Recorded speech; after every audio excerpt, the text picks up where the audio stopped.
Excuse me, जी, आसपास कहीं मंदिर है क्या यहाँ? मुझे भगवान के दर्शन करने थे। तुम्हें भगवान के दर्शन करने हैं? जी। चलो मेरे साथ। आपको पक्का पता तो है ना कि इधर मंदिर है कोई? तुम चलो तो सही।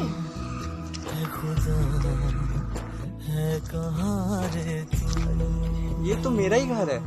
ये भगवान 2 मिनट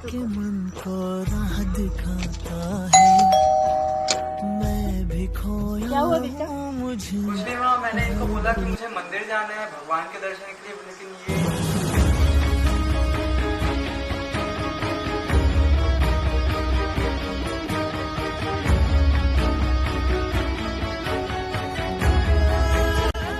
भगवान है कहाँ रे तू?